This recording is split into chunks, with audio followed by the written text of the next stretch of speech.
So, today I'm gonna hopefully fix some things up here. I wanna redo and kind of get a better idea of what I'm gonna do with reviews and stuff for my channel. So, in order to sort of clean things up and get on the right track here, I have created a template for myself for future reviews to use here.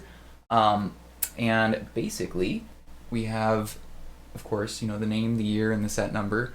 But what I want to kind of go over here is the other stuff. So before I explain that here real quick, I do want to say that in my speed builds and stuff, and disassemblies or assemblies or whatever, I will have sort of like a thoughts at the end of it, but I'm not going to do reviews like I've been doing in the past couple of videos. But so from here on out, I'm basically just going to do a speed build and then give my thoughts on the experience, so that I don't have to sort of go over the building experience too much in the actual review.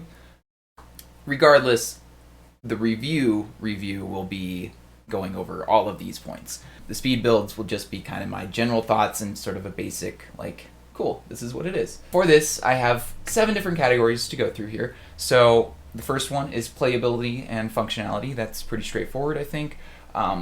Is it playable? And for me as an adult, I think this is kind of actually important still. I especially even the set, like the piano, very important for me to be able to play that and stuff. That's why it's one of my favorite sets. So yeah, I think that's very important even as an adult.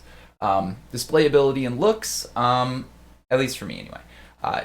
Displayability and looks, I feel that's also really important, especially as an adult fan of Lego, an AFOL, as it were. And yeah, I really think that's important to put in there. And the cost and value. So for this, I want to kind of stipulate that I'm not going to focus too much on this for retired sets. Like, this isn't going to be like an end-all be-all. Like, if it gets a 1 out of 5 for a retired set, that's kind of expected. Like, most retired sets are not going to get above a 3.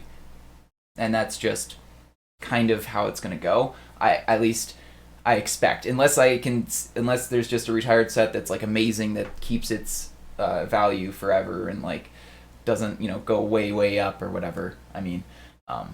Yeah, that one's going to be rare for retired sets and kind of difficult. But for sets that are actually on Lego.com, I think that, or shop at home, that's worth putting in there and looking at. But yeah, for retired sets, I'll kind of put a stipulation there, and I'll put the little asterisk, especially for the cost, so that you know that it's kind of biased.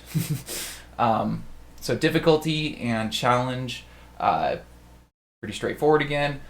Building experience, again, that one I'm going to go over more so after the actual speed builds and stuff. That one won't be covered too much in the actual reviews, the review videos for the sets, but we'll talk about building experience a little bit regardless still in the reviews. So the representativeness, what a word. So this I feel is important because some of the, especially for UCS sets, so some of the like creator sets and all the kid focused sets, those I don't think representativeness is as important. But the UCS sets, that's where I'm gonna focus in on the representativeness of them. So, sets like the new space shuttle, the piano, the Saturn V, pretty much any of the Skyline sets that I have up here, the Harry Potter castle, all of those fall under the UCS variant and would definitely have a representativeness category. And if it's a set that shouldn't have the representativeness, I'll just kind of take it out and not worry about it. And yeah. So the next one is also kind of one that I feel needs to be in there, is kind of like an extra bonus features.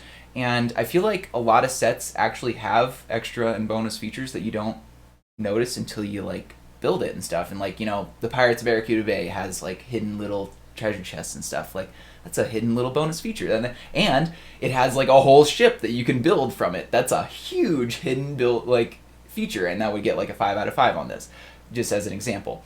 So I feel like that's something important to put in there, because I feel like that's something they do a lot, and it's pretty awesome when they do. So I feel like they should get really good credit when they do it, and they should probably get knocked down when they don't. So, yeah. That's going to be my rating system so far. I may add more or take out things depending on what set I'm reviewing. I know that's biased, but that's what reviews are. They're going to be biased. I hope my biases are consistent though for you, so that you can at least get a sense of what I like and what I don't like, and base your likes and dislikes off of that, and kind of gauge what you need to gauge off of that. So yeah, that would be what I wanted to show off for the channel here. I hope that this is helpful for you guys. The next video I'm posting with a review is hopefully going to be on the various shuttles. So the 1996 one, then the 2003 one, and then also the new one that just came out this year. So those three will be the priority for the next few reviews coming out using this fancy new thing, and we'll see how it goes, and I look forward to seeing you in those videos. So yeah, if you guys want to see those videos, I'm sure you know how the buttons work down there by now, so click them as you please. Thank you for watching, Mr. HiYodaPanda.